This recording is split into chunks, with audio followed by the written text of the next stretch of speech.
राम राम मंडळी, मी आणि पवन चाललो होतो आज कुठंतरी फिरायला. कुठंतरी म्हणजे नंतर सांगेन.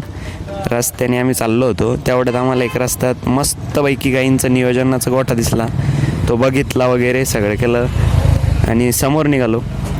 रस्ता खूप खराब होता मंडळी, त्यामुळे व्हिडिओ एवढा चांगला नाही येईल, ॲडजस्टमेंट करून घ्या. समोर आलो आणि एक गाव दिसलं, पण गावाआधी लय मोठा आम्हाला घाट पार करावा लागला, कारण या रस्त्यात गड्डे होते का गड्ड्यात रस्ते होते तेच कळत नव्हतं. मग समोर आलो, गावाचं नाव काही माहीत नव्हतं. मग थोडं समोर आलो आणि एका जणाला विचारलं तर लिहा म्हणून गाव आहे. त्या मग गावातून निघलो आम्ही. समोर एक फॉरेस्ट लागला आम्हाला, काय होतं का बांबू फॉरेस्ट ॲमेझॉनचं, ते सगळं सोडा. पवनला जिथं काम होतं तिथं नेमकं पोहोचलो आम्ही. आता हे गाव कोणतं आहे तुम्ही कमेंटमध्ये सांगा. गेस काम वगैरे आवरलं, मग आम्ही एका ठिकाणी रस प्यायला थांबलो होतो आणि हा छोटा मित्र भेटला आम्हाला. त्याला मी प्रश्न विचारला, कुठलचा आहे काय वगैरे. म्हणलं मोठं होऊन काय करशील, म्हणे मला लग्न करणे म्हणे पहिली. पहा विचार आजकालच्या बोलायचे. चला तेवढं फॉलो लाईक करून घ्या. धन्यवाद.